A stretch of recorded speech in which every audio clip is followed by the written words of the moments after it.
오늘 아침 뉴스 연구소.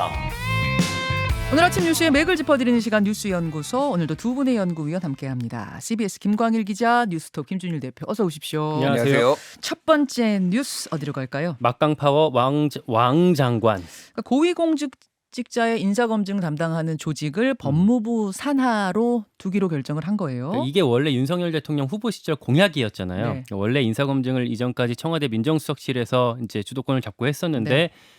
민정실을 없애면서 이걸 법무부로 넘긴다는 거거든요. 그러니까 정부가 어제 규정 몇 개를 입법 예고하면서 그 밑그림이 공개가 됐습니다. 네.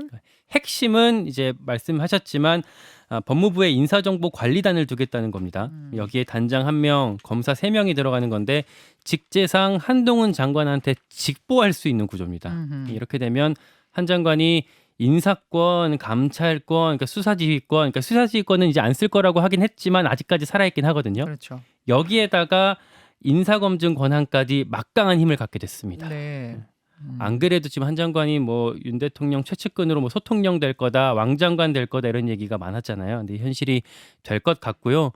그러니까 공무원들한테는 사실 인사가 중요하잖아요. 중요하죠. 뭐 인사, 예산 이거면 일 다 할 수 있을 텐데 이제 인사검증 기능까지 법무부로 가게 되면 다른 부처에서 법무부를 견제하기가 너무 어렵게 되고 또 인사검증 자료를 만약에 수사에 활용하게 되면 이제 그 여러 권한을 같이 맞물려 사용할 수 있다 이런 지적이 같이 나오고 있습니다. 우려가 예. 미리 나오는 것인데 김준일 대표 예. 어떤 포인트를 보십니까? 일단 왜 이렇게 했느냐라고 본다라면은 미국에서는 이제 인사검증을 FBI가 합니다. FBI가 해요. 예. 그리고 FBI는 법무부 장관의 이제 지위를 받죠. 그러니까 산하에 있어. 법무부 산하에 있어요. 아, 독립적인 게 아니에요? 예. 어. 그러니까 그 구조는 그렇게 돼 있습니다. 어쨌든 뭐 이게 직접 수사에 법무부 장관이 개입을 하진 않지만은 어쨌든 이제 그렇게 이제 구조가 돼 있으니까 형식 논리는 그렇고 한마디로 얘기하면은 인사 추천과 검증의 분리라는 거죠. 그러니까 대통령실에서 예전에 인사 추천도 하고 민정수석에서 검증도 하고 이게 아니라 그 민정수석을 없앤 게 이유가 하나는 권력의 과도한 집중. 그렇죠. 또 하나는 이제 뭐 이를테면은 뭐 검찰을 장악하려고 한다든지 뭐 이런 부작용 때문에 그런 거기 그래서 형식 논리로는 이제 이렇게 할 수도 있는데 그렇죠. 그러니까 대통령실 대통령 산하지 민정수석실에 있으면 그야말로 대통령이 직접 개입을 하는 건데 인사에 법무부 장관 산하로 해서 조직을 따로 둔다 그러면은 오히려 권한 분산 이런 취지인 거잖아요. 예. 취지는 그런데 예. 문제점은 이제 김광희 기자가 얘기했지만 조금 더 디테일하게 얘기를 하면은 권력 쏠림 현상이 너무 심하다. 그러니까 민정수석을 왜 없앴나요? 민정수석의 권력이 너무 많아서 없앴다고 했잖아요. 그렇죠. 그러면 지금 법무부 장관 산하 이걸로 하면은 이거는 민정수석과 법무부와 검찰의 삼위일체다. 이건 법무부 장관한테 너무 많은 힘을 쏟아 한다라는 거고 두 번째는 이거는 일종의 검찰의 국정장악. 이거는 이제 민주당 쪽에서도 얘기를 하는 건데 이미 대통령실에 들어가 있는 사람이 총무, 공직기강, 기타 등등에서 주요 요직에 검찰 출신이 다 들어가 있거든요. 여기에 법무부 장관이 인사 검증까지 하고 이렇게 되면은 모든 각 포스트에 다 검찰이 다 너무 한다는 많다. 너무 많은 거예요. 너무 권력이 집중된다. 그리고 또 하나는 이제 사정 정국으로 이어질 수 있다라는 거. 이게 아까 김경희 기자가 얘기했지만은 검찰들이 들어가 가지고 인사 검증하면은 네. 그거를 도대체 수사에 활용하지 않으리란 법이 어디 있냐라는 거죠. 그러니까 A, 예. B, C를 이제 인사의 어떤 선상에 놓고 후보로 놓고 샅샅이 들여다 보다가 뭐가 있네? 이러면 이제 바로 수사로 넘어가는 상황. 예. 근데 이제 명분은 되잖아요. 아니 범죄 의혹이 보이면 수사한다. 이렇게 할 수는 있지만 그게 나쁜 마음으로 악용하자고 들면 사실 진짜 인사검증도 아닌데 인사검증 한다고 해가지고 그 사람을 뭐 찍어내는 방식 뭐 이렇게 갈까봐 지금 우려를 하는 거죠. 그런 우려들이 있는 거죠. 또 하나는 이게 이제 정무적인 건데 이게 권력 누수 현상이 있을 수 있어요. 무슨 얘기냐면은 인사검증을 여기서 하잖아요. 장관 후보자 네네. 이런 사람. 근데 우리가 봐서 알지만은 장관 후보자에 티끌 하나 없이 문제가 없는 사람이 있습니까? 또 언론 보도 장관 후보자로 나왔는데 언론 보도 막 나오고 청문회에서 난타당하면은 도대체 인사검증단은 뭐 했냐? 법무부 장관 한동훈이 책임져라라는 게 인사검증 때마다 계속 나올 수 있어요. 오히려 이게 악수가 될 수 있다라는 거고 또 하나는 일종의 옥상옥인데 인사혁신처가 이거를 할 수가 있거든요. 그러니까 지금 인사검증은 대통령 비서실하고 인사혁신처가 할 수 있게 돼 있어요. 네. 그럼 인사혁신처에 원래 전문성이 있는 데다 주면 되는 거잖아요. 이거를 굳이 왜 법무부 장관한테 주냐라는 왜 거죠. 또 신설을 하느냐? 예. 그러니까 물론 이제는 이제 그동안 인사혁신처가 하는 건 일반직 공무원이었고 정무직 공무원은 아니었어요. 근데 정무직 공무원도 주면 됩니다. 원래 하던 거니까. 근데 알겠습니다. 이런 문제점들이 이제 있다라는 지금 거죠. 이게 이제 법무부 장관의 다른 사람이었으면 이렇게 더 막 우려가 미리 안 나왔을 텐데 한동훈 장관이라는 대통령의 최측근이 있기 때문에 더 이렇게들 우려를 하는 거죠. 게다가 사실 지금 인사 추천 자체가 청와대 인사비서관이나 이런 데서 나와야 되는데 거기도 다 지금 검찰 출신들이 가 있거든요. 그러니까 추천과 검증이 다 검찰 출신으로 이루어지기 때문에 크로스 체크가 좀 어렵다 이런 지적이 같이 나오고 있는 것 같습니다. 최종 검증. 그러니까 법무부 산하 인사정보관리단에서 검증해서 올린 사람을 최종적으로 들여다보는 데가 어딘가 했더니 대통령실의 공직기강 비서관이네요. 네, 인사비서관이 이제 추천을 하고 그 다음에 법무부에서 이걸 인사검증을 수행한 다음에 이걸 공직기관 비서관을 통해서 대통령한테 가는데 이 과정이 다 전현직 검찰 출신입니다. 지금 이제 이시원 예. 비서관이 가 있으니까 예. 이분도 검찰 출신. 예. 그래서 제가 우려하는 거는 문재인 정부도 우리는 착한 사람들이다 이런 뭐 이제 마인드가 있었어요. 우리는 권력을 남용하지 않는다라고 했지만은 결국은 비슷한 사람들끼리 모여서 문제가 발생을 했잖아요. 민정수석도 지금 윤석열 정부도 똑같은 거예요. 우리 검찰은 우리는 악용하지 않는다. 않는다라고 좋은 선의를 했지만은 봐달라. 민주주의라는 거는 제도로 완성되는 거지 사람의 어떤 선의를 가지고 하는 게 아니거든요. 지금 이게 우려가 나오면 지금 당장은 없을 수 있지 몰라도 분명히 문제가 생길 가능성이 높아진다라는 거. 그거를 막는 게 민주주의 시스템인데 지금 너무 검찰을 신뢰한다. 윤석열 그리고 법무부 장관을 신뢰한다. 이런 문제가 있는 거예요. 자, 이 이야기는 오늘 여야 지도부 다 만나거든요. 제가 인터뷰 중에 질문으로 좀 풀어보겠습니다. 그 다음으로 가죠. 한 번 더 기회 달라. 한 번 더 기회 달라. 민주당 박지현 공동비대위원장. 어제 이 시간 저랑 인터뷰를 하다가 그 긴급 기자회견 잡았다는 얘기를 처음 했잖아요. 10시에 하겠다고. 기자들 몰랐죠. 김관일 기자 몰랐죠. 그때까지 전혀 공지가 없었고 저도 몰랐습니다. 뉴스쇼에서 그 얘기 나간 다음에 뭐 난리 났겠습니다. 네, 그 다음에 바로 이제 기자들 사이에서도 이제 10시에 바로 우리가 가야 된다 준비가 있었고요. 그래서 10시에 대국민 호소가 있었는데요. 네. 면목 없다, 잘못했다 뭐 이런 얘기를 했고 10초 동안 고개 숙여서 사과한 뒤에 더 기회를 한 번만 기회를 달라, 저 박지현을 믿어달라 이렇게 호소를 했습니다. 그러니까 지방선거 판세가 지금 너무 안 좋으니까 어떻게 보면 정면 돌파를 한 거거든요.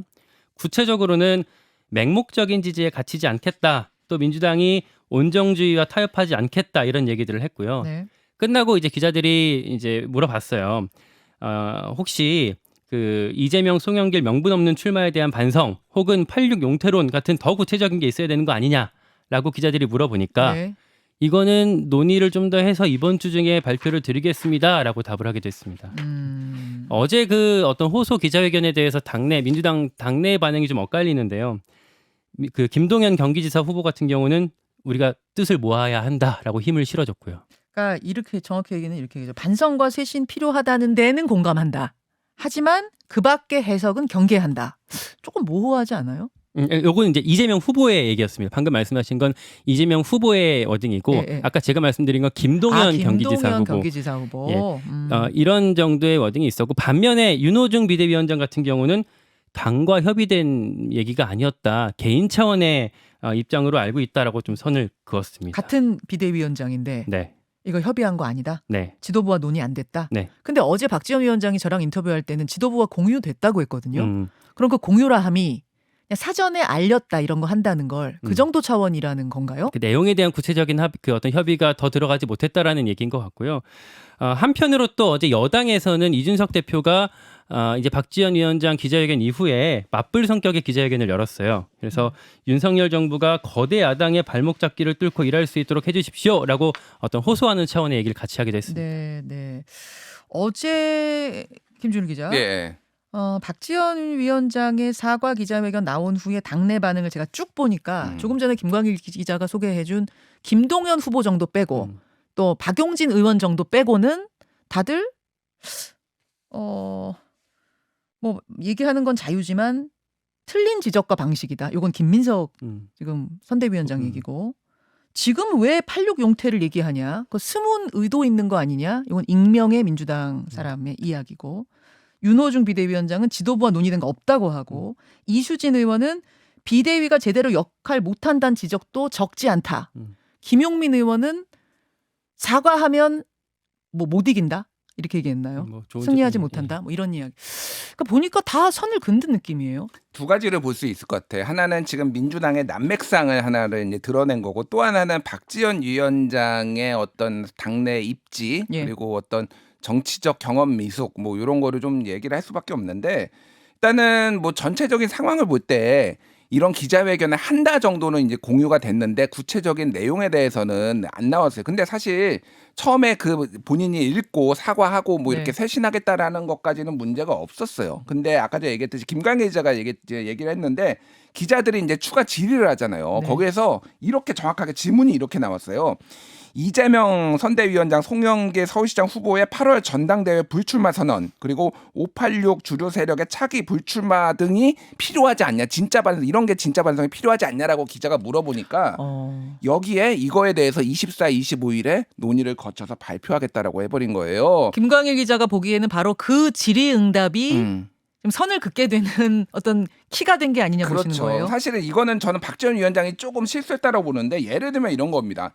불출마 이런 거 같은 경우에는 이런 이 당사자가 결정할 문제잖아요. 물론 분위기를 만들어 갈 수는 있지만은 이거를 여기에서 논의해 버린다라고 했을 때, 결론을 내놓는다라고 네. 해버리면은 이게 정치적으로 상당히 부담이 되는 거. 또 하나는 586 용퇴라는 거는, 용퇴는 한마디로 용기 있게 퇴장하는 거잖아요. 그렇죠. 본인들이 결정한 문제예요. 이거를 근데 당 차원에서 만약에 논의를 한다 그러면은 24일 날 내놨을 때 네. 이게 무슨 용퇴야? 뭐 아무도 없어. 저번에 송영길 대선 때 송영길 당대표 혼자 용퇴한 것처럼 뭐 이런 여러 가지 오히려 잡음에 시달릴 수가 있다라는 거를 상황을 보고 남은 이제 윤호중 비대위원장의 개인 차원이다라고 선을 그은 거고. 또 어쨌든 전략적으로 지금 그러니까 왜 이런 일이 벌어졌는가, 왜 선을 그었는가를 행간을 분석하자면 그렇게 분석이 되지만, 이 내용 자체를 두고 봤을 때는 혁신하고 개혁하자고 하는데 지도부가 선 긋네? 이거 뭐지? 좀 이런 생각을 국민들 입장에선 할 수 있거든요. 그러니까요. 그게 이제 박지원 비대위원장의 입지가 매우 약하고, 소위 말하는 지금 쇄신파의 입지가 매우 약하다라는 거를 지금 보여주는 거예요. 한마디로 얘기하면 대선 패배 이후에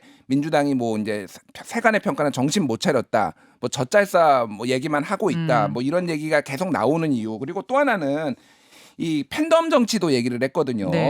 팬덤 정치 안 하고 예. 대중 정당으로 가겠다. 그런데 여기에서 개딸 현상도 팬덤 정치로 볼 수 있냐라고 얘기를 하니까 팬덤 정치는 건강하지 않다라고 답변을 했어요. 네. 그러면 이재명 고문도 지금 개딸 뭐 현상으로 인해서 본인이 힘을 받고 있는데 여기에서 선을 그을 수밖에 없는 거예요. 그러니까 이런 식으로 조금 더 정치적으로 좀 정무적으로 얘기를 했어야 되는데 여러 가지로 좀 좌충우돌하게 나온 지금 발언이다, 이렇게 봐야 될 것 같아요. 한 가지 또 같이 볼 수가 있는 게, 민주당의 지금 당내 개파가 좀 뭐 분열, 재편, 어떻게 보면 이합집산하는 과정이 좀 있거든요.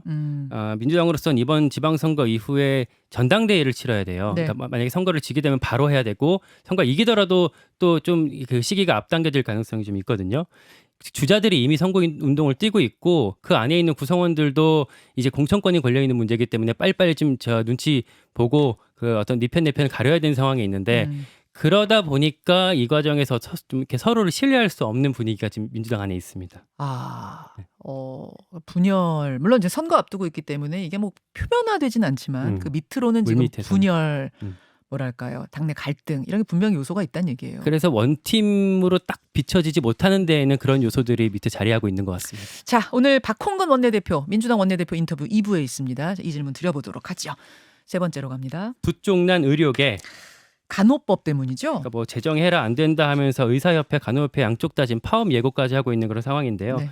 그러니까 간호법이 일단 뭐냐면, 현행법에서 간호사의 업무 범위가 의사 지도하에 시행하는 진료 보조 정도 이렇게 제한이 돼 있거든요. 예. 병원에서 의사 오도 받아갖고 일해야 된다 이런 건데, 요새 사실은 뭐 노인 복지 시설, 장기 요양 시설 이런 데서 간호사들 다 이렇게 별도로 일하고 있는 곳들 많잖아요. 그러니까 이걸 실상이랑 좀 맞게 법을 고쳐서 병원 밖에서도 좀 독립적으로 일할 수 있게 확실히 하자. 그리고 처우도 개선해주자. 이런 게 담겨 있습니다. 지금은 장기 요양시설에 의사 없이 단독으로는 안 돼요. 의사 반드시 있어야 되는데, 그 의사 없이도 단독으로 간호사가 뭐 진료 행위 할 수 있게 해주자. 그런 차원으로 좀 현실화하자 이런 건데, 2005년, 그러니까 17년 전부터 논의가 됐었는데 민주당이 밀어붙이고 있고요. 이거 취재해 보니까 국민의힘도 크게 이견이 있는 것 같지는 않습니다. 근데 의사협회 쪽에서 지금 반발이 있어요. 이게 자칫하면 지금 병원에 있는 간호사들이 죄다 빠져나갈 수도 있고, 또 병원 내에서 위계가 좀 무너질 수 있다, 뭐 이런 얘기들을 하고 있거든요. 그것보다도 이게 국민들 입장에서 괜찮은가의 문제를 저는 더 중요하게 봐야 될 것 같은데